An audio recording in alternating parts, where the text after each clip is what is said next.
Yes बच्चे, ये exclusively class आप लोगों का हो रहा है नीट के ध्यान से। कहने का मतलब ये है निश्चित रूप से आप मैक्सिमम स्कोरिंग कीजिए, वो भी कम समय सीमा के अंदर। उसकी स्ट्रेटेजी मैं तैयार किया हूँ और आपको बिल्कुल सटीक बैठेगा। और उसी के लिए कड़ी में हमारे पास सबसे आता है अब तक जो नीट में क्वेश्चन आ चुके हैं उनके कॉन्सेप्ट को एक सिंगल कॉन्सेप्ट में कन्वर्ट कर लेना है। निश्चित रूप में सीबीएसई का हमेशा ध्यान रहता है कि इसके आसपास ही हम बच्चों को ग्रिल करेंगे और आप उसमें आराम से आ जाइएगा। चूंकि इस बार नीट का भी एग्जाम के साथ साथ एम्स का भी एग्जाम होने जा रहा है और इसी सिंगल एग्जामिनेशन से ही सिलेक्शन होगा, तो क्वेश्चन का स्टैंडर्ड थोड़ा हाई लेवल का भी हो सकता, मान के चलते हैं। और आप भी मान के चलिए, हाई लेवल का मतलब क्या होगा, मैथमेटिकल अप्रोच उसमें थोड़ा ज़्यादा बढ़ेगा, उसके लिए भी कोई चिंता नहीं है। पहले मैं विगत 25 ईयर्स जो नीट के क्वेश्चंस आए हैं उसको सिंगल अप्रोच से मैं करके दिखा दूंगा। कोई भी आपको स्टेपिंग रटने की ज़रूरत नहीं है, कोई भी आपको टाइप याद करने की ज़रूरत नहीं है। तो this is the first information from my side. आप केवल उसी फॉर्मूला को याद रखेंगे जिसकी मैं यहाँ पर यूज़ करता रहूँगा, बाकी की कोई ज़रूरत नहीं है।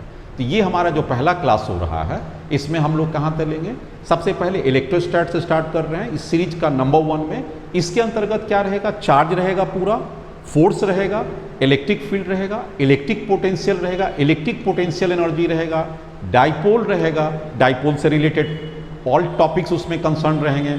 उसके बाद हमारे पास जो नेक्स्ट रहेगा Gauss law and its application for finding the flux and electric field and the distribution of charges.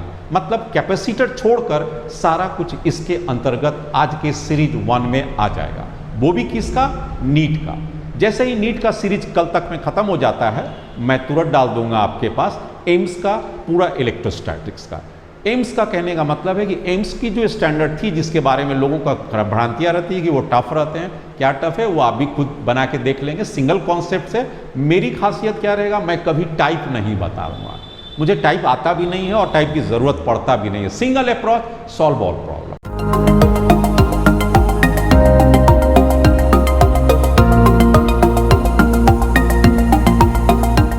Let us solve one by one. The first problem related to NEET 2019. आप देख सकते हैं बोर्ड पर आपके पास भी questions है और मेरे हाथ में भी क्वेश्चन है, मैं भी आपको पढ़कर बता देता हूं क्या क्वेश्चंस है। 2 point charges A and B having charges plus Q and minus Q। देखिए ये एक प्लस Q है और एक आपके पास दूसरा चार्ज है माइनस Q है। Respectively are placed at a distance, distance दिया हुआ है, कोई भी डिस्टेंस आप ले लीजिए, let us suppose it is at a D distance apart है, एक पर पॉजिटिव चार्ज है दूसरे पर निगेटिव चार्ज है। उसके बाद क्या कहता है, एक को आप ए मान लीजिए एंड लेट अस सपोज दूसरा बी मान लीजिए। अब क्वेश्चंस में कहता है the force between them is F. अभी दोनों के साथ में क्या लग रहा है, फोर्स इज एफ। और कैसा फोर्स लगेगा आप देख के आराम से समझ सकते हैं, this is all attractive force and the force is F अभी के सिचुएशंस में। Now there is a change in a scenario. कहता है if 20% of the charge is being transferred from A to B, A से B तक में 20% charge चला गया। मतलब है पहले इसे अगर हम लोग Q मान लेते हैं, दोनों में क्या था, पहले का स्थिति में क्या था, 2 point charges A and B having charges plus Q and minus Q। पहले था plus Q and this was a minus Q। इसका 25% चार्ज इसमें चला गया। तो अब बताइए न्यू सिनेरियो क्या हो गया, सिंपल अलजेब्रिक मैथमेटिक्स है, आप ही बताइए। इसके पास 25% चला गया तो बचा ये कितना, 75.75 Q और इसमें कितना चला गया, माइनस Q और इसका 25% आ गया मतलब 0.25 Q। अब बताइए इसका 25% चला गया तो यहाँ लॉस हुआ और वहाँ पर जाके ये बढ़ गया तो ये भी कितना हो गया, 0.75 Q विथ निगेटिव साइन। आप मेरी मतलब को समझ गए होंगे। इसके 25% लॉस करने से ये 0.75 Q हो गया। अब चूंकि ये पॉजिटिव गया है इसलिए निगेटिव में से घट गया तो ये भी 0.75 Q हो गया। अब ये पॉजिटिव होगा ये निगेटिव होगा, माइनस डोमिनेटिंग है इसलिए माइनस साइन हो गया। Now what is the force keeping the same distance, distance को नहीं चेंज करना, कीपिंग द सेम डिस्टेंस। क्या आप बता सकते हैं what is F dash, very simple, आपके पास वही फोर्स आएगा K 1/4 दोनों का प्रोडक्ट कर लीजिए, Q स्क्वायर दोनों का डिस्टेंस ले लीजिए D स्क्वायर। अब Q में कितना था, 0.75 है तो 0.75 इंटू 0.75 दोनों का मल्टीप्लाई हो गया, दोनों को अलग कर दीजिए। Now what is this KQ by D square, this is A F, क्योंकि F क्या था kq² बाई d², पहला के लिए। तो इसके जगह पर आप f पुट कर सकते हैं सिंपल, और 75 के जगह पर 75/100, और इस 0.75 के जगह भी 75/100। ये कितना हो जाएगा, कटेगा 3 4 3 4, आप देख सकते हैं 9/16 f। This is the f test. आप चॉइस से मिला लीजिए and that is your choice. Choice के मुताबिक किया जाता है, आपका A choice is the correct answer. So A is the correct answer. This is the first question. 2017 में क्वेश्चन पूछा था, 2017 क्वेश्चन आपके सामने है, वहां पर आप उसे ध्यान देते रहिएगा। Suppose A charge of a proton and electron differ by slightly. आप कहता है सपोज ऐसे तो सब लोग जानते हैं प्रोटॉन और इलेक्ट्रॉन पर चार्ज सेम होता है, लेकिन इस क्वेश्चन में कहता है suppose the charge of a proton and electron differ slightly. मतलब क्या हो गया, आपके पास दो चीज है, एक प्रोटॉन्स है और एक इलेक्ट्रॉन है। One of them is -e तो इलेक्ट्रॉन के साथ होता है, and the other is E+ΔE। दूसरे के पास कहता है E+, इसमें क्या है, प्रोटॉन भी और इलेक्ट्रॉन भी है। तो एक इलेक्ट्रॉन निगेटिव हो गया, प्रोटॉन के पास कितना हो गया, E+ΔE। एक बार फिर से समझ लीजिए, इसका इलेक्ट्रॉन का निगेटिव है और इसके न्यूक्लियस में जो प्रोटॉन होंगे उसकी चार्ज उसके इलेक्ट्रॉन के चार्ज से ΔE ज्यादा है, तो E+ΔE। यहाँ भी वही एटम एक रखा हुआ, तो यहाँ भी क्या हो जाएगा, -E+ΔE। फिर से एक बार समझ लीजिए, क्वेश्चन थोड़ा सा टेरिबल टाइप का है। One of them is -e and the other is E+ΔE। इसी में इलेक्ट्रॉन था और इसी में प्रोटॉन था। इलेक्ट्रॉन के लिए -e था और प्रोटॉन के लिए E+ΔE था। इसमें भी क्या था, यही हाइड्रोजन एटम है, इसी में -e है और E+ΔE है। कहता है if the net electrostatic force and the gravitational force. अब इसमें दो चीज होगा, एक इलेक्ट्रिक फोर्स होगा, ऑफ कोर्स इलेक्ट्रोस्टैटिक फोर्स जो पुलिंग अट्रैक्टिव फोर्स होगा, और दूसरा मास के कारण, मास ऑफ इसके चार्ज और मास ऑफ उसके चार्ज के कारण, दोनों आपके पास हाइड्रोजन एटम है, दोनों के बीच में कहता है यहां पर दिया हुआ if the net electrostatic force and the gravitational force between the two hydrogen atom. ये क्या है, हाइड्रोजन एटम है, और ये भी क्या है, हाइड्रोजन एटम। ध्यान दीजिएगा, हाइड्रोजन एटम का मतलब 1h1 से है ये, and placed at a distance d है, दोनों के बीच का डिस्टेंस d अपार्ट है। तो किसमें कहता क्या निकालने के लिए, if the net electrostatic force and the gravitational force between the two hydrogen atom placed at a distance d much greater than the atomic size। Atomic size greater होने का मतलब है न्यूक्लियर फोर्स का नहीं इसमें कंसिडरेशन आना है, क्योंकि न्यूक्लियर फोर्स ग्रेटर अगर उसके साइज से ज़्यादा हो जाता है एटॉमिक साइज से तो नेग्लिजिबल हो जाता है, उसके लिए इसको छोड़ने के लिए ही ये जो ऑप्शन दिया हुआ है। देन व्हाट, अगर ये कह रहा है कि दोनों बराबर भी हो जाएंगे, कौन कौन दोनों फोर्स बराबर हो जाएंगे, electrostatic force and gravitational force, तब कहता है find the values of ΔE निकालना। What is the electrostatic force, जरा आप निकालिए, इलेक्ट्रोस्टैटिक फोर्स क्या होता है, 1/4 दैट इज 9 × 10⁹। दोनों का इसको दोनों को जोड़िएगा तो ये कितना हो जाएगा, ये भी कैंसिल हो जाएगा, ये भी कैंसिल। तो नेट चार्ज क्या बचा हाइड्रोजन एटम पर, +ΔE, इसके ऊपर भी क्या बचा, ΔE। तो दोनों के ऊपर क्या हो जाएगा, दोनों चार्ज का स्क्वायर हो जाएगा और डिस्टेंस का स्क्वायर हो जाएगा।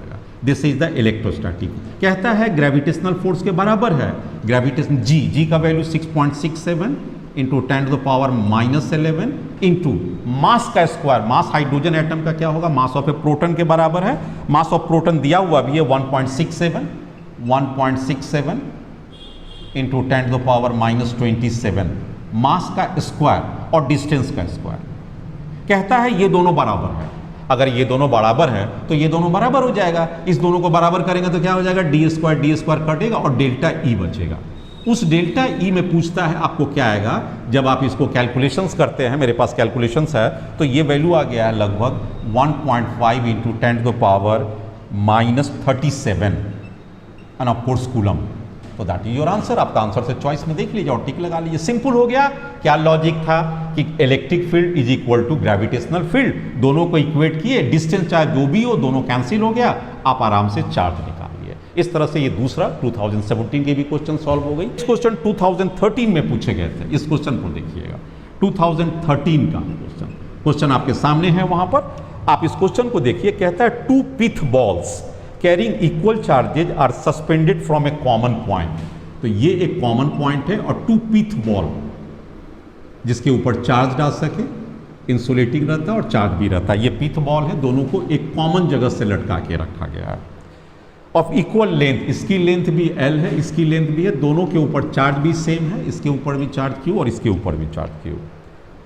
और इक्विलिब्रियम में भी है, और मास कितना है इसका, m है, this is the mass m, और इसके ऊपर भी मास है। पिथ बॉल सेम नेचर का है, इसकी लेंथ भी l और इसकी लेंथ भी l है। Between them is the r, इन दोनों के बीच की डिस्टेंस है स्मॉल r। तो two pith ball having the same charge, दोनों के ऊपर कौन सा फोर्स लगेगा बच्चे लोग, आप समझ सकते हैं, repulsive force.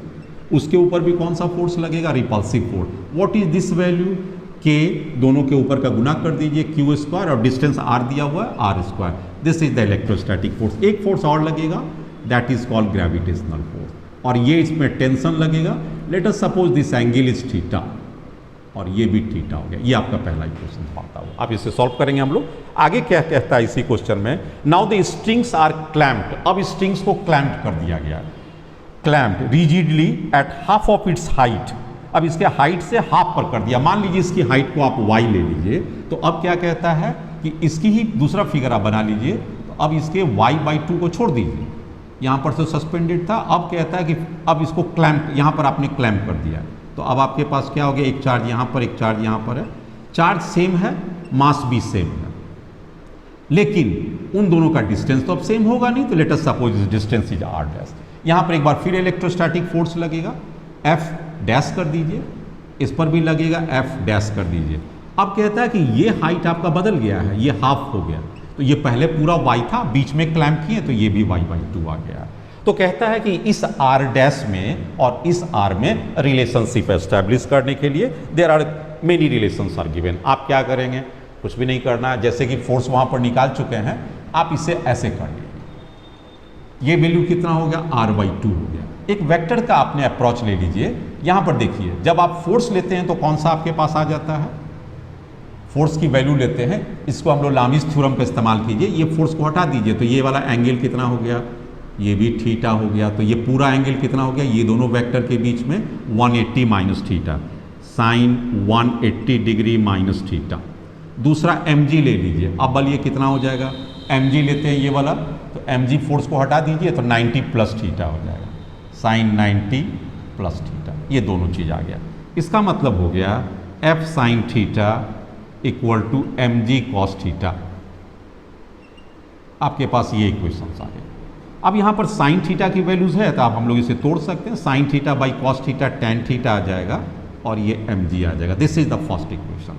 Now what is the theta value, आप अगर tan थीटा की वैल्यू निकालिए तो क्या हो सकता है, tan theta that is perpendicular r/2y, तो यहाँ पर हम लोग लिख सकते हैं r/2y, आप चेक कर लीजिए, r/2 divided by y, r/2y और mg। This is the equation first, force हमारा निकल गया। उसी लॉजिक से अगर यहाँ फोर्स निकालें तो क्या हमारे पास फोर्स आ जाएगा, F डैश इक्वल टू में क्या आना है, tan थीटा, थीटा की जगह पर अब ये बदल जाएगा, तो ये थीटा डैश हो जाएगा, तो tan थीटा डैश हो गया, और mg नहीं बदलेगा, mg तो वही रहेगा, तो that is mg। Now what is the force, F dash क्या हो जाएगा, वो निकालें अगर हम लोग, तो आप देख सकते हैं k हो जाएगा, दैट इज 1/4 एप्सिलॉन, दोनों का q स्क्वायर हो जाएगा, और नीचे में क्या हो जाएगा, आप ध्यान से देखिए, दोनों का डिस्टेंस r डैश का स्क्वायर, इस r डैश का स्क्वायर हो जाएगा। तो यहाँ पर फोर्स के जगह पर हम लोग लिख सकते हैं k q square r dash का square, that is fine. tan theta dash के जगह पर आप क्या लिख सकते हैं, this is r dash by 2, ये डिस्टेंस डिवाइडेड बाई ये डिस्टेंस, तो मतलब क्या हो जाएगा, tan theta perpendicular divided by base r dash by y, r dash by y, 2 cancel हो गया, इनटू mg, ये इक्वेशन 2 हो गया। अब इसको और इसको यहाँ पर भी f की वैल्यूज को पुट कर दीजिए, ये जो f की वैल्यू था हमने पहले निकाला वहाँ पर, that is k q square by r square. अब इसे 1 और 2 को डिवाइड कर दीजिए, जैसे ही 1 और 2 को डिवाइड कीजिएगा तो क्या हो जाएगा, के क्यू स्क्वायर और के क्यू स्क्वायर कट जाएगा। आप इस दोनों को डिवाइड कीजिए, कैसे कीजिएगा, तो के क्यू स्क्वायर कट जाएगा तो कौन सा आ जाएगा, पहले r डैश स्क्वायर आ जाएगा डिवाइडेड बाई r स्क्वायर आ जाएगा, बाकी कट गया। क्या क्या कटेगा, के क्यू स्क्वायर ये वाला कट जाएगा, के क्यू स्क्वायर, उस साइड जाइए तो क्या हो जाएगा, r/y, इसमें y कटेगा और mg कटेगा, तो क्या बचेगा, r/2, पहले हमने इस पार्ट को लिया है ना, हाँ यस पहले लिया, तो हमारे पास क्या बचेगा, r/2, y का y कट जाएगा, इसका y और उसका y, mg कटेगा, और एक r डैश भी आ जाएगा, यस इतना आ गया। आप इसको सिंप्लीफाई कीजिए तो क्या हो जाएगा, इसे r³ मान लीजिए, r डैश क्यू, और इधर भी ले लीजिए r³ डिवाइडेड बाई 2 हो जाएगा। अब इसका आप 1/3 दोनों तरफ पावर हटा दीजिए तो क्या हो जाएगा, r डैश इक्वल टू ये r हो जाएगा और 2 और इसका पावर में 1/3 ले लीजिएगा तो ये आ जाएगा। तो this is the value. Simple logic क्या था, लॉजिक में इतना ही था कि इसके एंगल यहाँ पर चेंज कर गया, फोर्स की डिस्टेंस चेंज कर गया, तो फोर्स चेंज कर गया। हमारा ऐसा डिवाइड करना है कि डिस्टेंस का यूज हो जाए, क्योंकि ये दिया हुआ था कि बीच में क्लैम्प किया गया, डिस्टेंस को यूज करने के लिए ही थीटा का प्रयोग किया। आप वहां से आंसर देख के आप इसे टिक कर सकते हैं। This answer comes out to be B choice. So B choice is the correct answer. Next question हमारे पास आते हैं, नेक्स्ट और भी क्वेश्चन हमारे पास आते हैं। यस क्वेश्चन है 2010 में आते हैं, वो क्या है, सीबीएसई 2010 की क्वेश्चन है, very important question, conceptual question है। 2 पॉजिटिव आयंस, पॉजिटिव आयंस है, ईच कैरिंग चार्ज क्यू, तो 2 पॉजिटिव आयंस ले लिए, दोनों पॉजिटिव आयंस है, ईच कैरिंग चार्ज क्यू, दोनों के पास सेम चार्ज है, carrying Q R separated by A D distance apart, दोनों के पास क्या है, डी डिस्टेंस अपार्ट है, दोनों के पास है।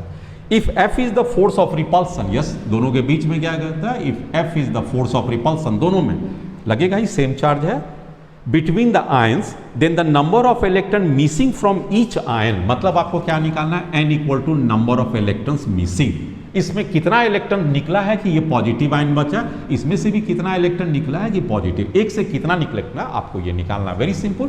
What is the force, force equal to क्या हो जाएगा, आपको किस टर्म में पूछ रहा है आंसर, यस 4 पाई एप्सिलॉन के टर्म में है, तो 1/4 pi epsilon Q into Q, Q square into D square. आप क्या कीजिएगा, क्यू को निकाल लीजिए, तो क्यू स्क्वायर इक्वल टू क्या हो जाएगा, F 4 pi epsilon naught into D square, इसलिए क्यू कितना हो जाएगा, आप स्क्वायर रूट ले लीजिए इसमें, तो दैट इज क्यू। नाउ हम लोग जानते हैं चार्जिंग के हम प्रोसेस पे पढ़ाए होंगे, जब शुरू में होता है क्वांटाइजेशन ऑफ चार्ज, उसमें क्या कहता है कि मिनिमम चार्ज पॉसिबल होता है 1 इलेक्ट्रॉन के बराबर, और उसके बाद चार्ज होगा इंटीग्रल मल्टीपुल ऑफ चार्जेज, ये आपका बेसिक नॉलेज है 12th के इलेक्ट्रोस्टैटिक्स किताब में। तो चार्ज इक्वल टू क्या हो गया, n प्लस माइनस ई, इलेक्ट्रॉन हटा, कितना इलेक्ट्रॉन हटा, n इलेक्ट्रॉन हटा और 1 इलेक्ट्रॉन पर चार्ज ई है, that must be equal to F 4 pi epsilon naught D square under root, इसलिए केवल n पूछेगा तो इसमें ई स्क्वायर अंदर आ जाएगा, 4 pi epsilon naught D square, नीचे आ जाएगा ई स्क्वायर और अंडर रूट आ जाएगा, तो that is the number of electron missing.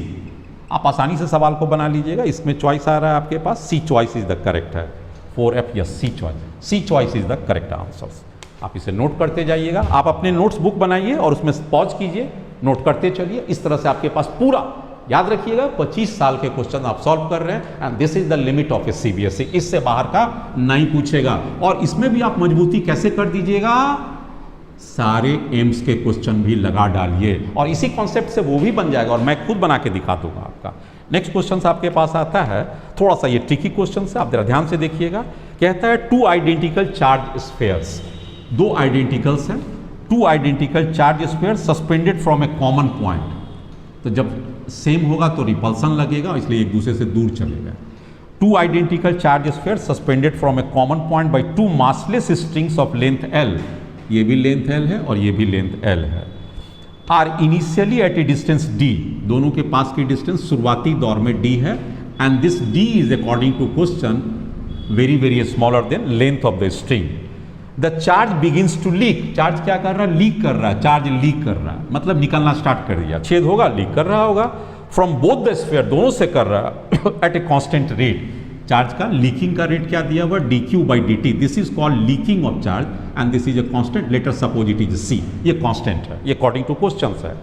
As a result sphere approach each other, जैसे ही चार्ज घटेगा, इसके ऊपर से और इसके ऊपर से चार्ज घटना स्टार्ट करेगा, तो क्या करेगा, फोर्स इलेक्ट्रोस्टैटिक कमेगा और ये मूव करने लगेगा, सर्टेनली मूव करेगा तो कुछ ना कुछ तो वेलोसिटी होगा, तो let us suppose it is a v velocity. As a result the sphere approach each other with a velocity v, then v varies as a function of a distance x, ये v vary करता है distance x का, तो let us suppose at any time it the velocity is a v and the distance is x, दोनों के उस समय का वेलोसिटी v है और अभी का डिस्टेंस x है बिटवीन द स्फीयर। तो आपको पूछता है v और x के बीच का रिलेशन क्या होगा, चॉइस में भी आपको पास दिया हुआ है, आपके पास जाना है, तो आपके पास क्या करना है, एक बार फिर से इसे बना लीजिए, now let us consider this to be a theta. आपके पास कौन सा फोर्स लग रहा है, एक फोर्स F लग रहा है, जैसे पिछले प्रॉब्लम में भी दिए थे, एक फोर्स mg बन रहा है। इस वेक्टर्स को अगर कंसीडर कीजिए, जरा वेक्टर से ही देख लीजिए, तो ये फोर्स हो गया F और ये वाला फोर्स हो गया mg, ये वाला फोर्स हो गया हमारे पास F का हो गया और ये लाइन हो गया mg का, दो फोर्स है mg और F लगा के ये स्ट्रिंग का टेंशन की फोर्स जा रहा है आपके पास। एफ की वैल्यू आप निकाल सकते हैं कितना हो जाएगा, अभी एक्स के पोजिशन पर है, what is x, F equal to 1457 that is a k Coulomb's constant q square और x square, this is a force. Force की जगह पर हम लोग लिख लेंगे और टेन थीटा इक्वल टू क्या हो जाएगा, आप जरा ध्यान दीजिए, इसे थीटा मान लिए, tan theta equal to this force divided by M g, force divided by M g. Now what is tan theta value, tan theta को लेंगे, क्योंकि थीटा बहुत स्मॉल हो जाएगा, लेंथ बड़ा है और एक्स काफ़ी छोटा है, तो व्हाट इज टेन थीटा, ये डिस्टेंस क्या हो जाएगा एक्स बाई टू, और साइन थीटा भी आप ले सकते हैं, तो वो कितना वैल्यूज हो जाएगा X by two divided by L, tan theta equal to आप ले सकते हैं X by two perpendicular divided by hypotenuse, तो X by two into L that is tan theta equal to F की वैल्यू क्या आएगा K Q square divided by M G, और यहाँ पर आ जाएगा X square, this is the approach. आप क्या कीजिए, इसमें से सारे कांस्टेंट को देख लीजिए, क्या कांस्टेंट है, 12 कांस्टेंट है, एम जी कांस्टेंट है, के कांस्टेंट है, ये सब कांस्टेंट है। वेरिएबल कौन है, एक्स और क्यू वेरिएबल्स हो सकते हैं। आप एक काम कीजिए, इसे कैसे कीजिएगा, इस एक्स स्क्वायर को इस साइड कर दीजिए, तो आपके पास क्या हो जाएगा एक्स क्यू हो जाएगा, कांस्टेंट है छोड़ दीजिए, ये सब कांस्टेंट को छोड़ दीजिए और उस साइड चले जाइए, तो आपके पास क्या हो जाएगा is equal to q square हो जाएगा।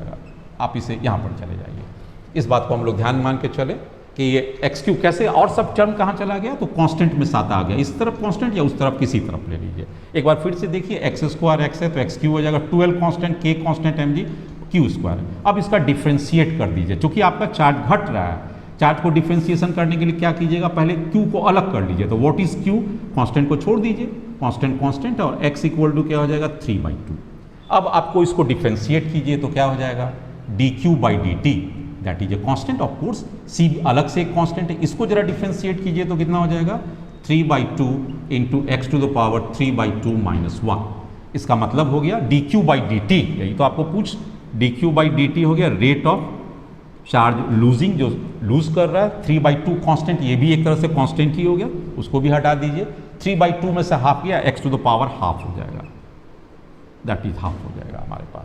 अब क्या इसमें दे रहा है कि चार्ज इज स्टिल कांस्टेंट, और एक चीज बच गया इसमें, एक्स को आपने टाइम से डिफरेंट किया ना, यहाँ पर इसको क्या किया एक्स से किए, तो आपको एक बार फंक्शन ऑफ ए फंक्शन करना पड़ेगा, D x by D T करेंगे तो ये भी हो जाएगा। तो अब आपके पास आ गया d Q by D t, यहाँ पर आपके पास एक भी टर्म आ गया, d x by D t क्या हो जाएगा, ये देखिए d x by D t इधर नजदीक आ रहा है, तो displacement by time equal to velocity, ये फंक्शन ऑफ ए फंक्शन है, पहले इसको x से डिफरेंशिएट किए, अब x को हमने t से किया, अब आपके पास क्या आ गया v, ये कांस्टेंट है, this is a constant, this is a constant, x to the power half into v, इसलिए v इक्वल टू क्या हो जाएगा directly proportional to x to the power minus half.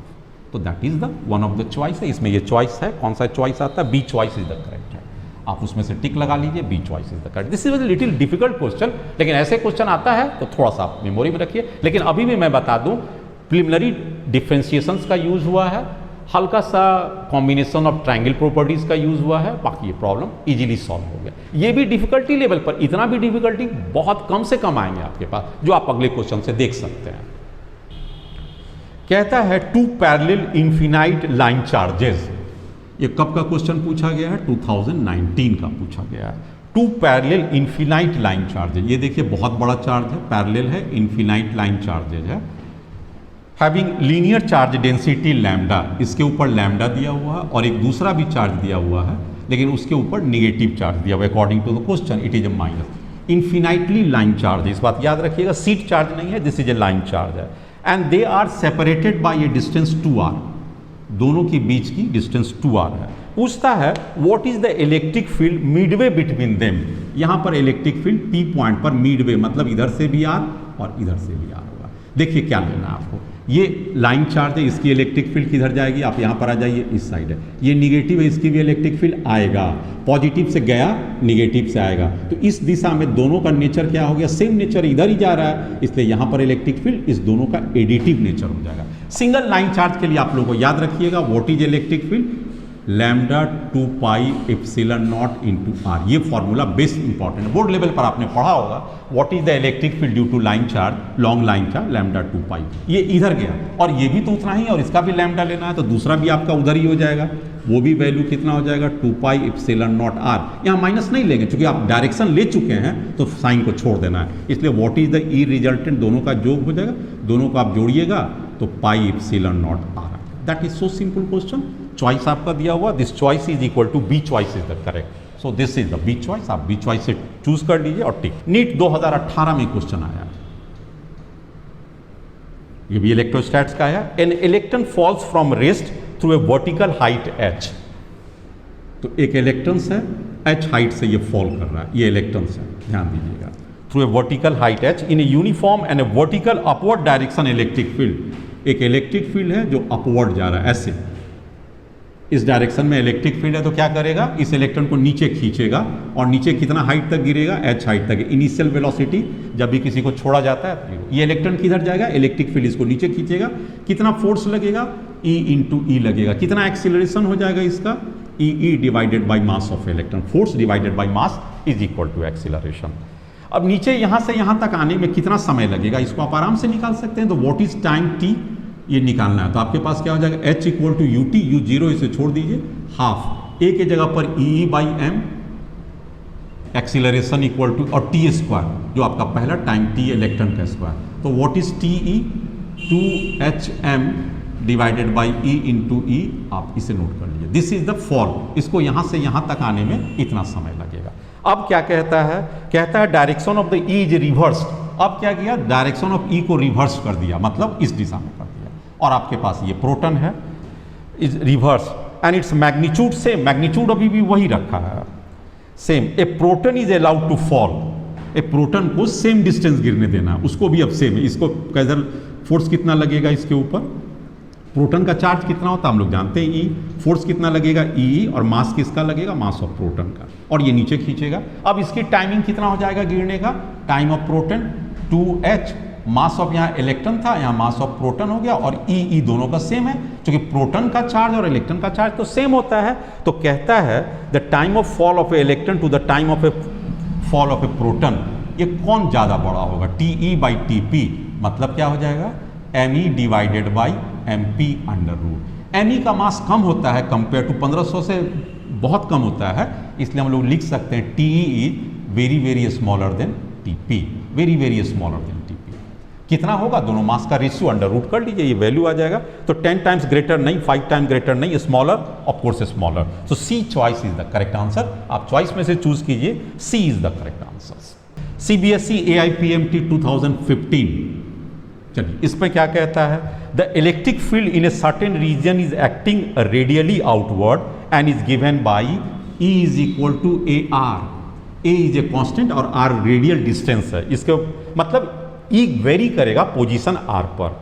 A charge contain in a sphere of radius A, एक sphere है, of course this is a sphere, उसके अंदर charge है, कितना चार्ज है, चार्ज कंटेन नहीं जानते, तो let us suppose it is Q0, centre पर है, contain at the radius A, centred at the origin of the field will be given by A charge. पूछता है इसमें चार्ज कितना होगा, तो ये वाला कौन सा फॉर्मूला, आप आ जाइए गॉस लॉ पर, गॉस थ्योरम या गॉस लॉ की कह दी। चार्ज पूछता है, गॉस लॉ में हम लोग क्या पढ़ते थे, E dot A Q enclosure by epsilon not. आपको ये निकालना है, E कितना होगा, यहाँ पर ये डिस्टेंस कितना है, A डिस्टेंस है, तो E कितना हो गया अकॉर्डिंग टू A इंटू ए, ये आपके पास E हो गया, तो E लिखिए A इंटू ए कितना हो जाएगा, ये स्फीयर है, उसके पास 4 पाई A स्क्वायर हो गया, डॉट प्रोडक्ट में इलेक्ट्रिक फील्ड भी इधर ही जा रहा है और एरिया वेक्टर भी इधर ही जा रहा है, इसलिए थीटा इक्वल टू 0 डिग्री हो गया,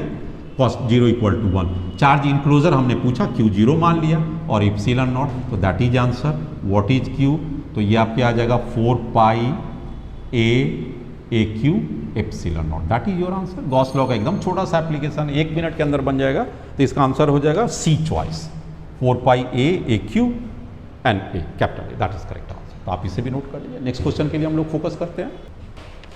कहता है the electric potential at a point in a free space due to charge q coulomb is, electric potential at a point in a free space due to a point charge q, मतलब एक point charge Q दिया हुआ है और कोई point P ले लीजिए, distance दिया हुआ है, अच्छा ठीक है इसको देख लेंगे, नहीं दिया हुआ तो यहाँ पर मान लीजिए कोई डिस्टेंस डी डिस्टेंस है और यहाँ पर का पोटेंशियल दिया हुआ है, व्हाट इज भी potential according to the question, yes q into 10 to the power 11 volt, ये दिया हुआ है। तो अगर हम लोग इसकी इक्वेशंस की बात करें तो कैसा आ जाएगा, Vp इक्वल टू क्या होता है, दिस इज ड्यू टू आता है 1/4 पाई एप्सिलॉन नॉट, ये Q और ये D डिस्टेंस हो गया, दैट इज पॉइंट। इसे हम लोग नोट कर, हालांकि Vp वहाँ से भी दिया हुआ लेकिन हम लोग इसे नोट कर लिया। इस Vp पर अगर इसकी वैल्यूज को पुट कर दीजिए तो यहाँ पर कितना आ जाएगा, Q into 10⁻11 is equal to 1/4 pi epsilon naught Q by d. तो आपके पास क्या हो जाएगा, ये Q से Q कट जाएगा और D की वैल्यू आप ले सकते हैं। D की वैल्यू कितना हो जाएगा, आप इसको D की इधर लेते आइए और इसको हम लोग इस साइड कर सकते हैं।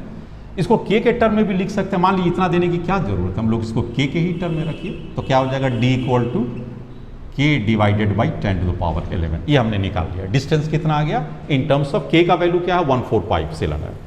अब क्या पूछ रहा है, the electric field at a point, उसी पॉइंट पर इलेक्ट्रिक फील्ड क्या होगा। तो what is electric field, formula 12th standard में क्या पढ़े थे, K के टर्म में लिखिए, 1 पॉइंट छोड़ दीजिए, आपके पास क्या आता है, चार्ज, कितना चार्ज है Q और डिस्टेंस का स्क्वायर कर दीजिए, दैट इज, तो K को छोड़ दीजिए, Q भी छोड़ दीजिए, डिस्टेंस आप निकाल चुके हैं तो क्या हो जाएगा, Q स्क्वायर और 10⁻11 का स्क्वायर मतलब 10⁻22। ये K से K कट जाएगा तो आपके पास क्या आ गया, Q इंटू 10⁻22 और K का वैल्यू आपको मालूम है 1/4 पाई एप्सिलॉन, तो 4 पाई एप्सिलॉन ऊपर चला गया।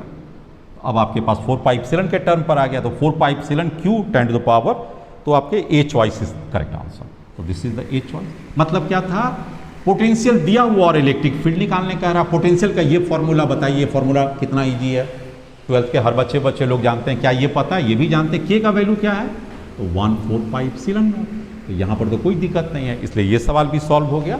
नेक्स्ट क्वेश्चन के लिए हम लोग आगे बढ़ते हुए, नेक्स्ट क्वेश्चन हम लोगों के पास है। अच्छा, ये कब आया था, ये 2010 की क्वेश्चन से, AIPMT में, सारा क्वेश्चन नीट का ही है। ए थिन कंडक्टिंग रिंग है, तो ये एक रिंग है, क्वेश्चन आपके सामने में दिया हुआ है, thin conducting ring of radius R, तो इसकी रेडियस R हो गया, सेंटर O हो गया, is given by A charge Q है, मतलब इस रिंग पर पूरे पर चार्ज कितना दिया गया हुआ है, Q चार्ज दिया गया, टोटल पर चार्ज Q है, यूनिफॉर्मली ऑफ कोर्स डिस्ट्रीब्यूटेड है। The electric field at the centre of a O, centre है गया इसका, ऐसे ले लीजिए, the electric field at the centre O due to a charge on the part AKB। अच्छा, ये फिगर दिया हुआ है, A, this is K, this is B, इसके कारण electric field AKB due to a charge on a part AKB of the ring is E। अच्छा, यहाँ पर जो इलेक्ट्रिक फील्ड है O पॉइंट पर किसके कारण, AKB के कारण, क्या कहता है, इलेक्ट्रिक फील्ड E है, according to the question, AKB of the ring E. The electric field at the center due to the charge on the part ACDB. A, where is C? This is D. अच्छा ठीक है, अब आपसे पूछता है कि ACDB के कारण इलेक्ट्रिक फील्ड कितना होगा। क्वेश्चन को समझिए, पकड़िए नब्ज को क्वेश्चन का, इस पोर्शन का आपको दिया हुआ है, इस पोर्शन के कारण इलेक्ट्रिक फील्ड किधर लगेगा, आप गेस कर पा रहे होंगे, क्योंकि चार्ज इधर है तो ये इलेक्ट्रिक फील्ड इधर लगेगा। दूसरी बात है, इसके कारण पूछ रहा है, लेकिन आपको एक लॉजिक पता है, what is the electric field eight O, 0 होता है, तो एक इधर वाला और बाकी इधर वाला दोनों को जोड़ देंगे तो क्या हो जाएगा, that is E electric field due to AKB plus electric field due to ACDB at O, दोनों ही O पर मस्ट बी इक्वल टू 0, क्योंकि सेंटर पर तो इलेक्ट्रिक फील्ड 0 होता है। इसका मतलब हो गया, अगर ये E है तो ये वाला कितना हो जाएगा, इलेक्ट्रिक फील्ड ACDB किस पॉइंट पर, O पॉइंट पर के लिए इसका निगेटिव हो जाएगा, मतलब minus of E। Minus of E का मतलब क्या है कि अगर ये इलेक्ट्रिक फील्ड इस साइड जा रहा है तो इसका इलेक्ट्रिक फील्ड किधर चला जाएगा, इस साइड, मतलब O से लेके K की ओर चला जाएगा, और आंसर ये आ जाएगा। इस चॉइस में जाइए तो answer D is the correct, yes answer D is the correct, वहां से आप देखिए answer D is the correct, E along OK इस दिशा में चला गया। बहुत सिंपल क्वेश्चन है। लॉजिक इसमें क्या था कि total electric field inside a ring at its centre is 0। Simple बात है, क्यों 0 होता है, अरे जितना फोर्स इधर लगाएगा उतना इधर, जितना इधर इतना, तो उसको तो 0 होना ही होना है। और ये एक बेसिक है, आप कहाँ पढ़े हैं, 12th पे आप इसे पढ़ चुके हैं। हम 12th की पोर्शन को हमेशा याद दिलाते रहेंगे, क्योंकि आपसे उम्मीद करते हैं कि आप उसे कर चुके हैं।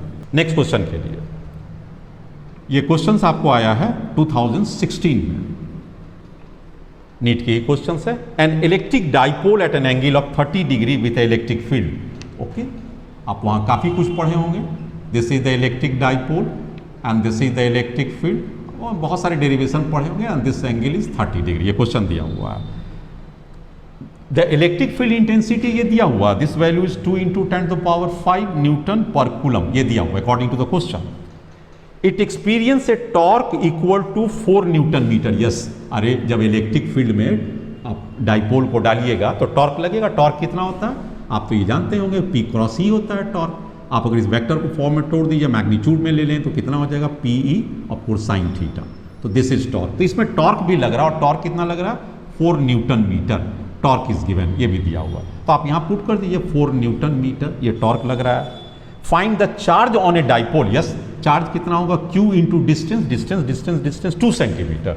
तो क्या हो जाएगा, Q × 2 × 10⁻² सेंटीमीटर को मीटर में।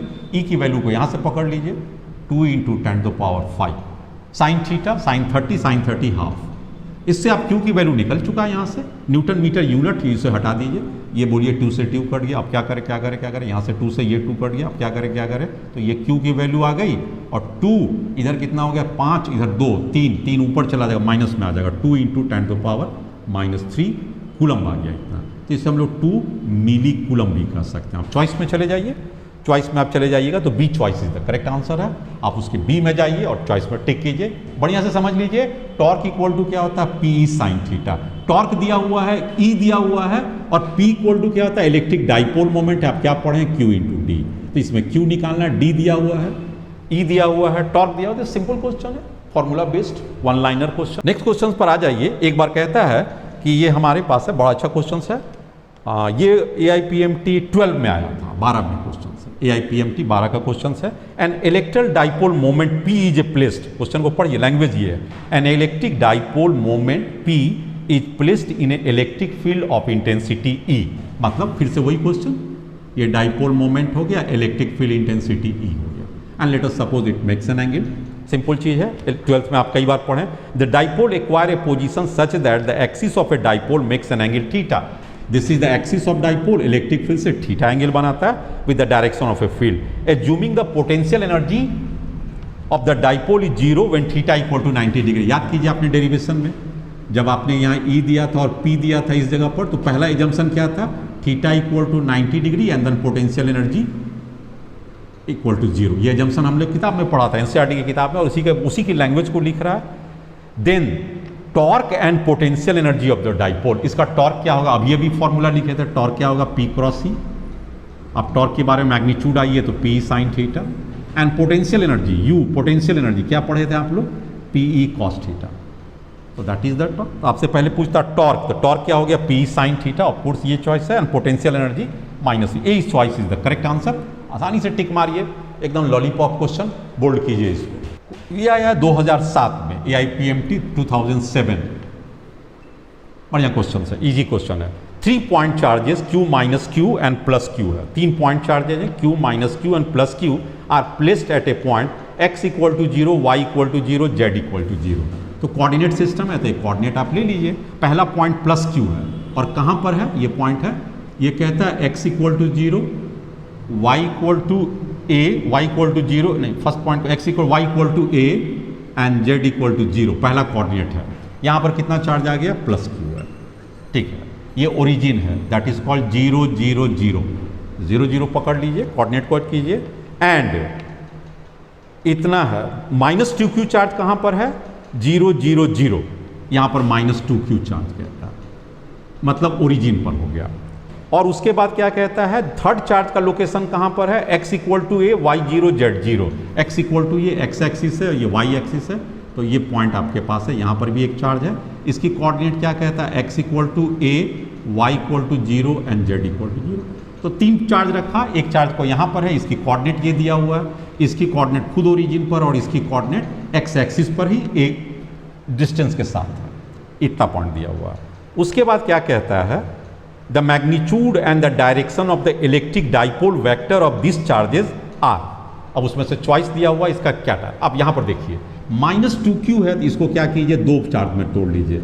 माइनस Q एक यहाँ पर रखिए, एक माइनस Q यहाँ पर। माइनस Q एक पेयर बना लिया डाइपोल का, एक ये माइनस Q, एक प्लस Q, एक दूसरा डाइपोल का पेयर बना लिया। डाइपोल मोमेंट इधर कितना हो गया, P, इसका डाइपोल मोमेंट किधर चला गया, P, ये भी P, ये भी P, रिजल्टेंट कितना हो जाएगा, what is the P dipole का रिजल्टेंट, बहुत आसानी से जानते हैं, p square plus p square under root, तो ये कितना हो जाएगा 2 अंडर रूट 2p 2। अब p इक्वल टू क्या होता है q इंटू डी। डी की जगह पर यहाँ पर कितना दिया हुआ, चार्ज तो q है, और d की जगह पर ये डिस्टेंस कितना दे रहा है a, ये भी डिस्टेंस क्या है तो 2qa। तो दिस इज कॉल्ड डाइपोल। किसका, ये वाला दोनों के बीचों बीच चला जाएगा, ये कितना एंगल पर चला जाएगा, क्योंकि दोनों सिमिट्री है इसलिए 45 पर चला जाएगा। तो ये किस जगह से पास करता है, आप ध्यान से देखिएगा, ये पास करता है दोनों के बीचों बीच। तो यहाँ से ये x इक्वल टू ए हो जाएगा, तो y इक्वल टू भी a हो जाएगा, तभी 45 एंगल आएगा। तो इसको किस क्वाड्रेंट से पास करेगा, x equal to a, y equal to a and z equal to 0। z 0 का मतलब क्या हो गया कि तो उसी बोर्ड पर ही रह गया, बोर्ड से ऊपर थोड़ी उठा, एक्स वाई प्लेन पर ही मूवमेंट है। तो ये किस ओर मूव करता हुआ चला जाएगा, इस पॉइंट से पास करेगा और इस मैग्नीट्यूड आ जाएगा। उसके अनुसार चॉइस इसमें कौन सा आ जाता है, तो चॉइस √2k, हाँ yes, B choice is the correct answer, B choice is the correct answer. तो नीट 2019 में आया, वेरी गुड, 2019 लास्ट ईयर का ये क्वेश्चन है। जरा इसका भी देखें क्या कहता है। ए हॉलो मेटल स्फेयर, मान लीजिए ये हॉलो मेटल स्फेयर है, मेटल स्फेयर है, ऑफ कोर्स इसकी रेडियस r दिया हुआ है, is uniformly charge, yes, metal sphere है तो सारे चार्ज टॉप पर आ जाएंगे, ये सभी लोग आप लोग जानते हैं। और ये चार्ज कितना आ गया, q है, और ये सभी टॉप पर आ गया। The electric field due to a sphere at a distance small r, electric field निकालना है r डिस्टेंस पर, at r from the centre, centre से, ये सेंटर हो गया r का वैल्यू क्या हो सकता है, लेस देन r हो सकता है, r का वैल्यू ग्रेटर देन r का वैल्यू लेस देन r होगा तो अंदर हो जाइएगा, r का वैल्यू ग्रेटर देन r होगा तो आउटसाइड हो जाइएगा। इलेक्ट्रिक फील्ड क्या होगा, आप अच्छी तरह से जानते हैं कि अंदर में कोई चार्ज है ही नहीं, इसलिए गॉस लॉ के मुताबिक इलेक्ट्रिक फील्ड अंदर में क्या होता है, 0। तो इलेक्ट्रिक फील्ड इनसाइड स्फीयर क्या होता है, दैट इज 0। ये पहला 0 कब, जब small r less than equal to, inside का मतलब small r less than r, ये हो गया। एंड अगर बाहर चले जाएंगे तो क्या होगा, बाहर चले जाएंगे तो जैसे जैसे हम दूर चलते जाएंगे तो is inversely proportional to r square, तो घटता चला जाएगा, मतलब इनसाइड 0 और बाहर घटता चला जाएगा। चॉइस क्या हो जाएगा, 0 एज r इंक्रीजेज, यस, जैसे जैसे r इंक्रीज करेगा less than r, for r less than r decreases, नहीं ये तो नहीं हो सकता ना, 0 एज डिक्रीज, हाँ नहीं ठीक है, जब तक वो अंदर में है 0 हो जाएगा और उसके बाद क्या करेगा, डिक्रीज करने लगेगा। तो चॉइस इज द करेक्ट। क्या कह रहा है इसमें, फिर से समझ लीजिए कि इलेक्ट्रिक फील्ड इनसाइड क्या होगा, 0, और इलेक्ट्रिक फील्ड आउटसाइड क्या होगा, डिक्रीजेस। क्यों डिक्रीज करेगा, आपको फॉर्मूला लिख दिया, ये कौन सा फॉर्मूला है, KQ/r², ये फॉर्मूला K1/4πε है, हो गया इसकी। अगर मान लीजिए इसमें कुछ और भी पूछता है, can you plot the electric field, मैं आपको अलग से बता दूं, हालांकि इस क्वेश्चन में नहीं पूछा इलेक्ट्रिक फील्ड क्या होता। अब ध्यान से देखिएगा, यहाँ पर इलेक्ट्रिक फील्ड 0 हो जाता, सरफेस पर मैक्सिमम हो जाता और उसके बाद ये घटता है। यहाँ पर इलेक्ट्रिक फील्ड 0 है, सरफेस पर मैक्सिमम है और बाहर में electric inversely proportional to r का स्क्वायर। तो ये अंदर 0 बाहर में घट रहा है, हालांकि ये पूछा नहीं है लेकिन फिर भी आप जानिए। नेक्स्ट क्वेश्चन, ये भी आपके CBSE IIPT में पूछा गया है 2011 में, नोट करते रहिए, आपको कभी भी चेक करना हो आप चेक कर लीजिएगा, क्वेश्चन बैंक में मिल जाएगा। ए charge Q is enclosed bye A Gaussian spherical surface of radius r, आपको ये कहता है कि ये गॉसियन स्फेरिकल सरफेस है और इसमें चार्ज इंक्लूड है, Q इज इनक्लोज्ड, मान लीजिए ये Q चार्ज इनक्लोज्ड है और गॉसियन सरफेस क्या है, गॉसियन सरफेस है, इस गॉसियन सरफेस में चार्ज इनक्लोज्ड है। If the radius is double, अब कहता है इसकी रेडियस को डबल कर देते हैं, चलो आप डबल कर दो इसको, तो क्या होता है, is double, then the outward flux will be, flux क्या कहता है, आउटवर्ड फ्लक्स कहता है कि बढ़ेगा घटेगा या सेम रहेगा, आप रख लीजिए। फ्लक्स का मतलब होता है number of electric field lines coming out from the charge, ये हो गया। तो सभी तो निकल रहा है, तो जितना इससे निकल रहा है उतना ही तो बाहर वाला से भी निकल रहा है, चाहे साइज बढ़ जाए इलेक्ट्रिक फ्लक्स थोड़ी घटे बढ़ेगा, क्योंकि number of electric field lines तो उतना ही रह गया, और फ्लक्स क्या होता है, total number of electric field line, इसलिए फ्लक्स इज ए कांस्टेंट। धड़क से आंसर दीजिए, खत्म हो गया। तो इलेक्ट्रिक फील्ड्स क्या हो जाएगा, फ्लक्स कांस्टेंट है independent upon the radius, choice क्या हो जाएगा, remains the same, that is B answer is the correct. आप उसमें से जाइए, बी को टिक मारिए, खेल खत्म। 2011 CBSE का ही है, AIPMT 2011 हाल फिलहाल की क्वेश्चन है। A square surface of side L metres in the plane of a paper, ऐसे दिया हुआ है, एक स्क्वायर सरफेस है, ये भी L है और ये भी L है, ये स्क्वायर सरफेस है, L मीटर का है, placed in a uniform electric field acting along the square plane, ऐसे जा रहा है। ये फील्ड इलेक्ट्रिक फील्ड लाइन का है, कैसे पास कर रहा है? They are parallel to the plane of the square, ये भी L है और ये भी L है, और ये जो एंगल दिया हुआ है according to question, this makes an angle theta according to the figure. इसमें कहता है हॉरिजॉन्टल साइड हो गया, the net electric flux to the square, इससे फ्लक्स कितना पास करेगा? फ्लक्स क्या होता है हम लोग पढ़ चुके हैं, E dot A. Electric field ये डायरेक्शन है, that is parallel to the plane, और ए का डायरेक्शन क्या होता है? Perpendicular to the plane. दोनों के बीच का एंगल क्या हो जाएगा? इलेक्ट्रिक फील्ड लाइन ये वाला है और इसके परपेंडिकुलर एरिया वेक्टर है, तो ई और ए के बीच में कितना एंगल है? 90 डिग्री।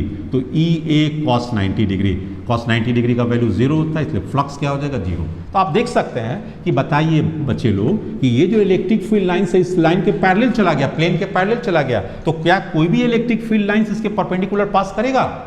आंसर होगा बिल्कुल नहीं। इसलिए तो फ्लक्स इक्वल टू 0 है, इसलिए इसका आंसर क्या हो जाएगा? D choice is the correct answer. आप क्वेश्चन में जाइए और डी चॉइस को टिक लगाइए, that is your answer. Question में दे रहा है कि एक स्क्वायर है, जैसा आपने पीछे बार देखा कि this is A square, side L, this is A side L। इसमें से कहता है कि इलेक्ट्रिक फील्ड लाइंस एक बार फिर प्लेन ऑफ द पेपर है और हाफ ही पोर्शन से है, ये हाफ पोर्शन से ही केवल सवाल पढ़ लीजिए, L/2 और L/2 से पास करता है। कहता है what is the electric flux, इसमें से इलेक्ट्रिक फ्लक्स क्या होगा? एक बार फिर से, electric field is parallel to the plane of the sheet, क्या इसका मतलब फ्लक्स इक्वल टू क्या हो जाएगा? E dot A, E A cos theta. एक बार फिर से थीटा का वैल्यू क्या हो जाएगा? ई चाहे जो भी हो, ए चाहे जो भी हो, what is cos theta? That is cos 90।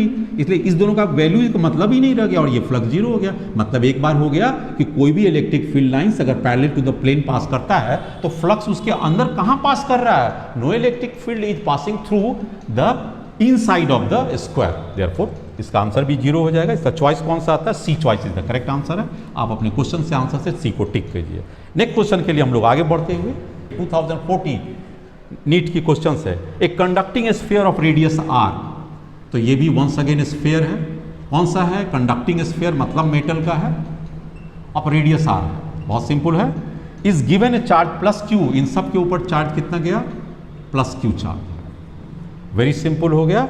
The electric potential and the electric field at the centre of the sphere respectively, मतलब क्या पूछ रहा है? इलेक्ट्रिक, पहले क्या पूछा? इलेक्ट्रिक पोटेंशियल, मतलब पहले भी पूछा और तब इलेक्ट्रिक फील्ड पूछा, कहां पर? सेंटर पर। कैसे निकालेंगे? पहले आप सरफेस पर इलेक्ट्रिक पोटेंशियल निकाल लीजिए। What is the electric potential at surface?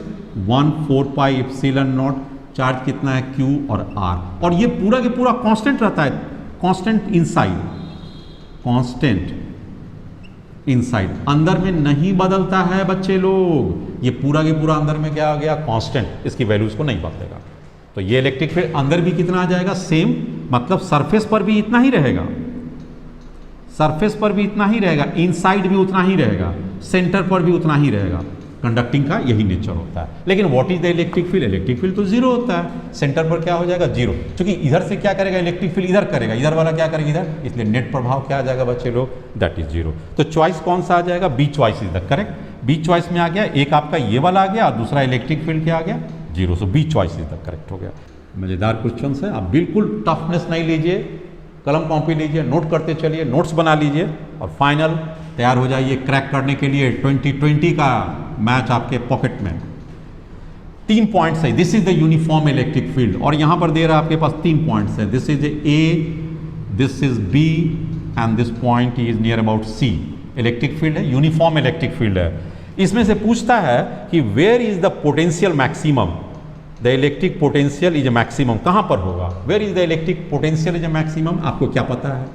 Electric field always propagates from higher potential to lower potential. यहां पर क्या होता है? हायर पोटेंशियल, इस साइड क्या होगा? Lower potential. इलेक्ट्रिक फील्ड का प्रोपेगेशन की दिशा होगी। अब बताइए मैक्सिमम पोटेंशियल कौन होगा? VB, उसके बाद कौन होगा? VC, उसके बाद कौन होगा? VA। इसका मतलब logically VB is greater than VC is greater than VA। और अगर पूछेगा इलेक्ट्रिक फील्ड क्या, चूंकि ये सब पैरेलल है तो E इज ए कांस्टेंट। इस पर्टिकुलर क्वेश्चन पूछा नहीं है, लेकिन इलेक्ट्रिक फील्ड कांस्टेंट और पोटेंशियल B सबसे ज्यादा और लास्ट में A सबसे कम। खेल खत्म हो गया। इसका चॉइस कौन सा आ जाएगा? B is the maximum, B choice is the correct है। आप अपने क्वेश्चन में टिक लगाइए, खेल खत्म कीजिए। क्वेश्चन आ रहा है आपके सामने, अगले क्वेश्चन आ रहा है। यस, कहता है आपके पास कि two metallic spheres of radii, ये कब आया है? 2012 में आया। पहली बात तो ये सीबीएसई का ही क्वेश्चन है। Two metallic spheres of radii 1 centimetre, एक का रेडियस 1 सेंटीमीटर और दूसरे का 3 सेंटीमीटर है। रेडियस कह रहा है, this is 1 centimetre, this radius is equal to 3 centimetre. ठीक है, दोनों पर चार्ज भी दिया गया है। यस, इस पर -1 इंटू 10⁻⁻² और उसके ऊपर है 5 इंटू 10⁻⁻12 कूलम, ऑफकोर्स कूलम है। इफ दे आर कनेक्ट, अभी पहले था, मतलब क्या है, अभी इसको कनेक्शन नहीं है, यहाँ पर नो कनेक्शन है पहले की स्थिति में। अब कहता है इसे कनेक्ट कर देते हैं, और कनेक्ट करेंगे तो क्या होगा, कुछ चार्ज की ट्रांसफर होगा और पोटेंशियल सेम हो जाएगा। कनेक्ट कर दीजिए इसे दोनों को, अभी भी वही है 3 सेंटीमीटर और अभी भी क्या है। अब इस पर मान लीजिए Q है और इस पर मान लीजिए Q डैश है। पहले नेट चार्ज कितना था ये निकाल लीजिए। पहले इसका नेट चार्ज कितना था, Q नेट, ऑब्वियसली 5 में से 1 चला गया तो 4 हो गया इंटू 10⁻⁻² कूलम। इसका मतलब हो गया कि जैसे इसको किए तो इस पॉइंट का A का पोटेंशियल और ये B का पोटेंशियल सेम हो जाता है। मतलब आप लोग लॉजिक पकड़ लीजिए कि जब भी किसी कंडक्टिंग वायर से जोड़ा जाता है तो पोटेंशियल इस स्फीयर का और पोटेंशियल इस स्फीयर का सेम हो जाएगा। सेम होने के लिए क्या पड़ेगा, चार्ज को रीडिस्ट्रीब्यूट होना पड़ेगा। माना कि यह चार्ज यहाँ पर Q है और कुछ चार्ज यहाँ पर आ गया, मतलब इसका चार्ज कुछ इस पर आ गया होगा, इसलिए ये Q हो गया, वो Q है। लेकिन अगर दोनों को ध्यान से देखिए, पहले का चार्ज कितना था बाद में, और तो बाद का चार्ज भी सेम हो जाएगा, तो Q plus Q dash equal to कितना हो जाएगा, ऑफकोर्स 4 इंटू 10⁻⁻²। ये पहले से हो गया। अब पोटेंशियल सेम है यहाँ का, तो potential VA according to VB, ये कैसे कि एक ही कंडक्टिंग तार से दोनों को सटाया गया है। VA का क्या होगा K, चार्ज कितना है इसका Q और रेडियस कितना है 1। इसका भी क्या हो जाएगा K, चार्ज कितना है Q डैश और रेडियस क्या है 3 सेंटीमीटर, सेंटीमीटर कट गया, K से K कट गया, तो Q डैश इक्वल टू क्या हो गया 3Q। तो इस Q डैश की वैल्यूज को इसमें पुट कर दीजिए, तो Q हो गया प्लस 3Q हो गया। ये दोनों को पुट कर दीजिए, इक्वल टू 4 इंटू 10⁻⁻² हो गया, इसलिए 4 से 4 कटेगा, इसलिए Q इक्वल टू क्या हो गया 1 इंटू 10⁻⁻² कूलम। तो दैट इज इसमें पूछा क्या गया था, find the charge on the bigger. Bigger का मतलब किस पर हो गया, Q डैश था। Q डैश पर कितना हो जाएगा, आपसे बिगर पूछा गया है। Q डैश पर चार्ज कितना, एक पर एक या टोटल 4 है, तो बिगर हो जाएगा 3, बिगर पर हो गया 3 इंटू 10⁻⁻² कूलम। तो that is the choice, yes yes yes yes, B is the correct answer. आप बी को टिक मारिए, उस क्वेश्चन को फिनिश कीजिए, आगे बढ़िए, नोट्स कीजिए, आपका कदम आगे से आगे बढ़ते रहना चाहिए। नेक्स्ट क्वेश्चन आ रहा है। नेक्स्ट क्वेश्चन है, ये कब आया है बच्चे लोग, 2012 CBSE IPMT का है। 4 पॉइंट चार्जेज, 4 पॉइंट चार्जेज है और एक स्क्वायर के कॉर्नर पर रखे जा रहे हैं। कौन कौन से 4 चार्जेज है, -Q, दूसरा क्या है -Q, और क्या है +2Q, और क्या है +2Q। 4 charges at each corner of the square, the मान लीजिए कोई स्क्वायर है, साइड नहीं दिया हुआ, बिटवीन ए, तो आपको क्या निकालना, relationship between Q and Q। Q and Q के बीच में क्या रिलेशन हो सकता है, ठीक है। तो potential at the centre of the square is 0, there is a point, क्या कहता है, potential at the centre is 0, यहाँ पर का पोटेंशियल 0। चलिए निकालिए, इसके कारण सबसे पहले निकालिए तो क्या हो जाएगा, K इसका -Q है और डिवाइडेड बाय इस डिस्टेंस को मान लीजिए x मान लीजिए, तो x मान लीजिए, ये हो गया। इसके कारण निकालिए, ये भी माइनस है, प्लस K -Q, इसकी डिस्टेंस भी, ये भी x हो जाएगा चूंकि स्क्वायर है और ये सेंटर है। इसके कारण निकालिए K 2Q divided by x, और एक लास्ट है ये भी है, इसके कारण में निकालिए 2Q, K तो रहेगा ही और x भी रहेगा, and that must be equal to 0। इसको सिंप्लीफाई करने पर क्या होगा, K और x कट जाएगा, सब जगह कट गया, K और x कटेगा। अब सिंप्लीफाई कर लीजिए, ये हो गया -Q, ये हो गया -Q, ये हो गया +2Q और ये हो गया +2Q, and that must be equal to 0। 2Q में से 2Q कट गया तो Q हो गया, इसमें से इसमें कट गया तो क्या हो गया, Q हो गया, equal to +Q equal to 0 हो गया। इसका मतलब रिलेशनशिप क्या आ जाएगा, Q is equal to -Q। तो that is a simple relation, Q is equal to -Q। Yes, choice A is the correct according to the question, choice A is the correct. इस तरह से आप देख सकते हैं कि आराम से क्वेश्चन आपका होता हुआ। हम लोग नेक्स्ट क्वेश्चन पर चलते हैं, आप इसे जरा फोकस करते रहिए। नेक्स्ट क्वेश्चन आपके पास आ रही है 2009,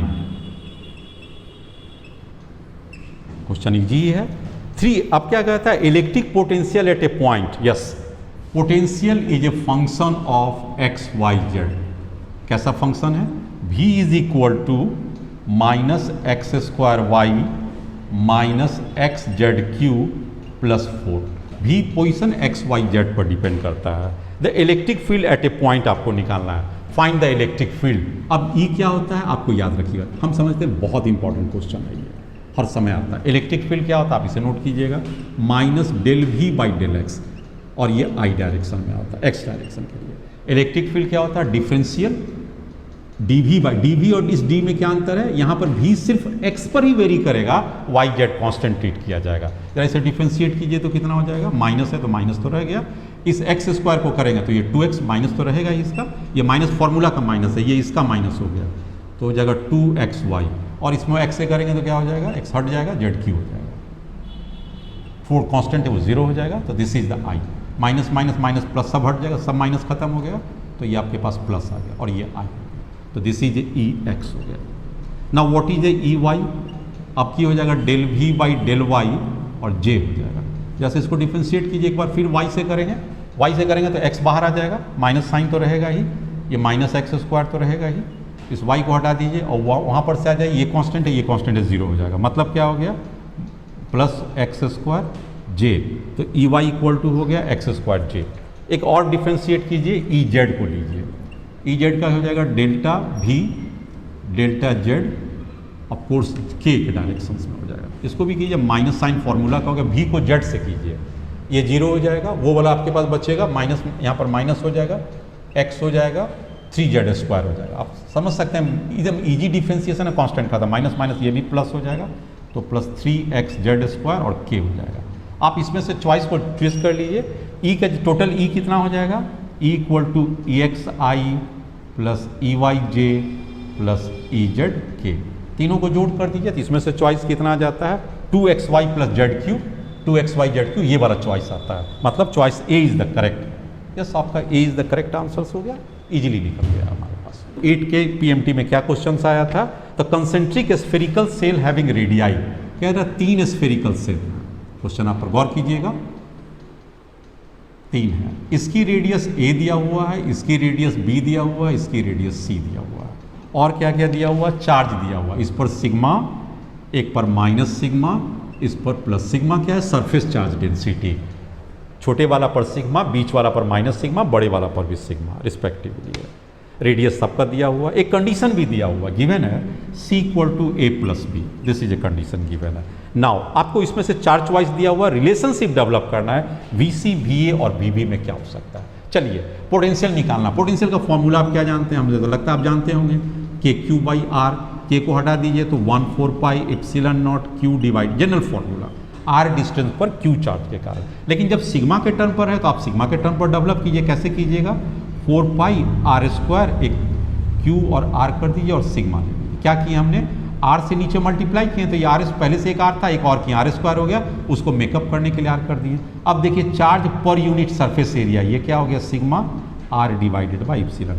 मतलब पोटेंशियल किसी डिस्टेंस पर क्या होता है, सरफेस चार्ज डेंसिटी, उन जहाँ पर निकालना है उसकी दूरी और एप्सिलॉन नॉट। अब आ जाइए पोटेंशियल सबसे पहले इस पर निकालिए, इसका नाम क्या दिया हुआ है, नाम तो कुछ ए बी और सी दिया, यस, इसका ए नाम दिया हुआ, इसका बी दिया हुआ, इसका सी दिया हुआ।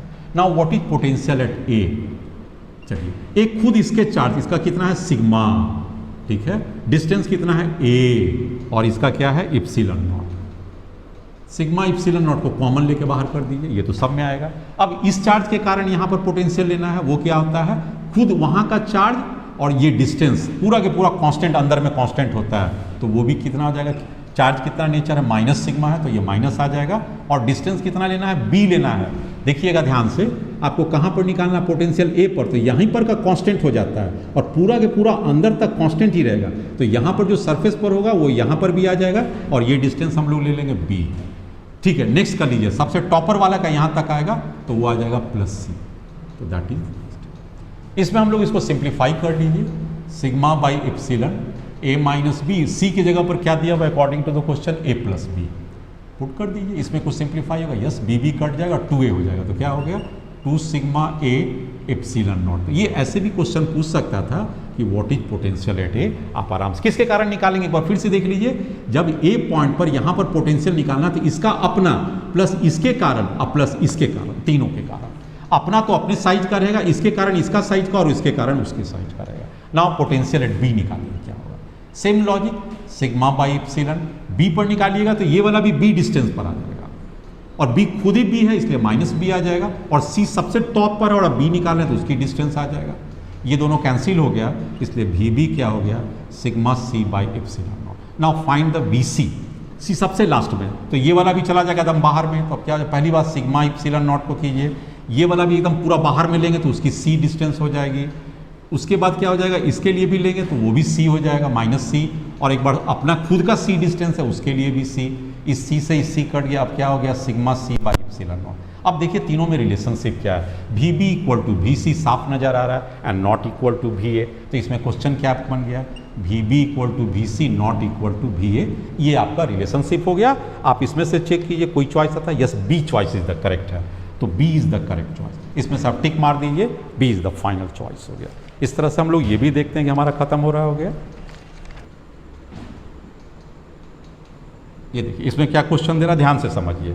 As per the diagram, diagram आपको दिया हुआ है, point charge Q is placed at the origin, यहाँ पर एक चार्ज रखा, Q चार्ज रखा हुआ है at the origin, work done in taking another point charge, यहाँ पर से कहता है another point charge minus Q है, और इसकी कोऑर्डिनेट कितना दिया हुआ है, ए का, इस पॉइंट का नाम है A, और इसका कोऑर्डिनेट है A0, sorry 0A, x coordinate 0 और ये डिस्टेंस y कोऑर्डिनेट A है, टू अनदर पॉइंट B यहाँ पर आ जाता है, B की कोऑर्डिनेट क्या होगा, ये डिस्टेंस भी A है तो इसका क्या हो जाएगा A0, एक्स कोऑर्डिनेट A है और y कोऑर्डिनेट 0 है, along the path straight line, मतलब इस चार्ज को ऐसे लेके आना है A से लेके B तक, तो आपसे पूछता है वर्क डन क्या होगा। अरे भाई क्या आपने 12th में नहीं पढ़ा था, वर्क डन इक्वल टू क्या होता है, चार्ज जिसको आप डिस्पोज कर रहे हैं वह चार्ज जो मूव कर रहा है, और change in potential that is delta V। बोलिए पढ़े थे कि नहीं पढ़े थे, आप बेसिक पढ़े होंगे, 12th में आप आ गए हैं, पास किए हैं तो जरूर पढ़े होंगे, तो यहाँ माइनस Q ले लीजिए। Now what is V potential, बाद वाला से फाइनल वाला घटा दीजिए, VB माइनस VA, ये सिंपल चीज हो गया, minus Q। What is potential eight B, बोलिए पोटेंशियल एट B कितना पर होगा, अरे पोटेंशियल B किसके कारण, यही तो चार्ज है ना, जो चार्ज मूव कर रहा है उसके कारण थोड़ी, जो स्टेशनरी इसके कारण, तो इसके कारण कितना होगा, डिस्टेंस कितना है A, तो बोलिए क्या हो जाएगा, KQ, Q divided by A distance है माइनस VA, क्या होगा यहाँ पर पोटेंशियल, वो भी किसके कारण, सिर्फ अकेला इकलौता चार्ज यही है, इसके कारण क्या हो जाएगा, KQ और डिस्टेंस क्या है A, ये दोनों कट गया, बोलिए क्या हो गया आंसर 0, इसलिए work done in moving from A to B along this straight line is 0। ऐसा क्यों हो गया, सिंपल बात था, अरे ये इसकी पोटेंशियल और इसकी पोटेंशियल सेम था, VA इक्वल टू VB था, इसलिए वर्क डन तो 0 आना ही था। ये आपको 2005 में पूछा, आसान सा क्वेश्चन है, two charges Q1 Q2 are placed, आपको ये भी फिगर दिया हुआ, तो इस फिगर को भी नोट कीजिए, यहाँ पर आपको कह रहा है Q1, ये कह रहा है Q3, फिगर दिया हुआ, इसमें आपको कोई टेंशन नहीं लेना है, ये कह रहा है Q2 है, और ये पॉइंट A पॉइंट यहाँ पर ऐसे करके दिया हुआ, ये ऐसे करके चार्ज है, ये 40 सेंटीमीटर है, ये 30 सेंटीमीटर है, और ये भी 10 सेंटीमीटर, मतलब ये सर्कल में मूव किया हुआ ऐसे हुआ, ठीक हो गया। क्या क्वेश्चन कह रहा है, एज सोन इन फिगर, ठीक है, a third charge Q3 is moved along the arc of a circle of radius 40 centimetre, इसको ऐसे मूव करा रहे हैं, Q3 चार्ज ऐसे मूव करते हुए यहाँ तक आ गया, इधर भी 40 है इधर भी 40, आर्क ऑफ ए सर्किल पर है। The change in potential energy of the system is, मतलब change in potential energy of the system निकालना और उससे आपको कुछ इक्वेट करना है, निकालिए potential energy system, change in potential energy, तो पहले निकालिए अभी का कितना पोटेंशियल एनर्जी है, अभी का पोटेंशियल एनर्जी क्या होता है, कितने सिस्टम बनेंगे, इसके कारण, इसके कारण, और भी कोई है, और इसके कारण, कितने चार्ज हैं, 3 चार्ज हैं, सिस्टम कितना हो गया, एक का ये बन गया, दूसरा ये बना और तीसरा ये बना, तीनों का लिख दीजिए। पोटेंशियल एनर्जी क्या होता है, K Q1 Q2 by R, इस दोनों को पिकअप पकड़ लीजिए, K, बोलिए इस दोनों का चार्ज मल्टीपल क्या है, Q1 Q3, डिस्टेंस क्या है 40 सेंटीमीटर, मतलब 0.4 मीटर में कन्वर्ट कर दीजिए, ठीक है। अब बोलिए किसके कारण लीजिएगा, एक इसके और इसके कारण लीजिए, चलिए ठीक है, K Q1 Q2 डिस्टेंस कितना है 0.3, अब किसके कारण लीजिएगा, एक इसके और इसके कारण लीजिए, कितना हो जाएगा, K सब पॉजिटिव चार्ज, ये कितना है Q2 Q3, 3 सेट बना, तीनों सेट को डिस्टेंस ये कितना हो जाएगा, ये 30 है, ये 40 है, तो ये 50 हो जाएगा, पाइथागोरस थ्योरम से 50 सेंटीमीटर मतलब 0.5, ये इनिशियल आपके पास हो गया। Now what is the final का मतलब क्या हो गया, ये चार्ज घूम के यहाँ आ गया, तो कितना सेट बना, एक ये बना, एक ये बना और एक ये बना, 3 बना, कौन कौन बना देखिए, लाइन पर है, एक सेट ये दोनों, दूसरा सेट यहाँ से यहाँ और तीसरा सेट यहाँ। यू फाइनल लिखिए, पहले 30 वाला को लिखिए कि कौन कौन है, Q1 Q2, डिस्टेंस कितना है 0.3 ये वाला। दूसरा सबसे दूर वाला को पकड़िए, यहाँ पर क्या आ गया Q3, दूर वाला को पकड़िए कि Q1 Q3 डिस्टेंस कितना है 0.4। अब सबसे नज़दीक वाला को पकड़िए, ये दोनों का कितना हो जाएगा K Q2 Q3 divided by 0.10 centimetre मतलब 0.1 मीटर में सब हो गया। अब आपसे पूछ रहा है, क्या पूछ रहा था, चेंज इन पोटेंशियल एनर्जी। बोलिए क्या होगा change in potential, you final minus you initial, घटा दीजिए इसमें। जैसे घटाइएगा तो आपको बहुत सारा कट जाएगा, ये दोनों तो कट ही जाएगा, ये दोनों भी, ये कौन घटाएंगे तो ये दोनों कट जाएगा, ये दोनों भी कट जाएगा, बचेगा क्या, इन दोनों का घटाव बचेगा। इस दोनों की घटाव बचाएंगे तो क्या होगा, नीचे वाला वो बड़ा है तो आपके पास आ जाएगा K Q1 Q2 और 1/10, तो 10 ऊपर चला गया, उसको घटा दीजिए तो 2 ऊपर चला जाएगा, माइनस K Q2 Q3 और ये क्या आ जाएगा, यहाँ पर कौन सा बच गया था हमारे पास, एक Q2 Q3, अच्छा यहाँ Q2 Q3 था, इसमें थोड़ा सा ध्यान दीजिएगा, Q2 Q3 था, इसमें Q2 Q3 और 1/10 आ गया, उसमें भी क्या आ गया Q2 Q3 और 0.5 का मतलब 1/2, ये 2 आ गया, इस दोनों घटा दिए 8 आ गया, 8K Q2 Q3। अब आपका आंसर्स को मिलाना है, K का वैल्यू क्या होता है 1/4 पाई एप्सिलॉन, आप चाहिए तो पुट कर दीजिए, अगर ज़रूरत है सवाल में आंसर में अगर दे रहा है तो इसको पुट कर दीजिए Q2 Q3। अब आपके पास दे रहा है the potential energy of A system is, क्या दे रहा है K, उसके बाद दे रहा है Q3 4 पाई एप्सिलॉन नॉट, ये दे रहा है K इज, तो K का क्या हो जाएगा Q3 4 पाई एप्सिलॉन को हटा दीजिए, ये इसके ग्रुप में आ गया, तो ये दोनों उसका ग्रुप में चला गया, तो K के साथ क्या हो गया 8K2, तो आंसर आ गया K इक्वल टू 8K। ये तो सिंपल क्वेश्चन है, कहाँ पढ़ते थे, सीधे पोटेंशियल एनर्जी पढ़ते थे NCERT की किताब में, उसी से उड़ा के दिया। इलेक्ट्रोस्टैटिक्स हो रहा, तो यहाँ पर मैं थोड़ा पॉज लेता हूँ और मैं उम्मीद करता हूँ कि आप थोड़ा रिलैक्स हो लीजिए। अगला मैं उसे डाल देता हूँ, ये हमारे पास आ गया सीरीज 1 में आ गया, सीरीज 2 में मैं आपको ले चलता हूँ। अब थोड़ा सा कैपेसिटेंस की क्वेश्चन आ रहा है, कुछ क्वेश्चंस होंगे जो नीट क्वेश्चंस के हैं, उसे आपको सीरीज 2 में मैं दिखा देता हूँ, आपका इसके जस्ट बाद वाला आप ऑन करके देखिएगा। इसके बाद क्या होगा, इसी चैप्टर का पूरा इलेक्ट्रोस्टैट्स का एम्स की क्वेश्चन को भी सॉल्व करेंगे, और आप देखिएगा सेम लॉजिक सेम तरीका, कहीं कोई दिक्कत ही नहीं है, कोई मूवमेंट में कोई फर्क ही नहीं पड़ता हुआ, और हम लोग इजीली कर सकते हैं। आप रिलैक्स होइए, इसे पूरा नोट कर लीजिए और तब तक के लिए थोड़ा सा पॉज में चले जाइए।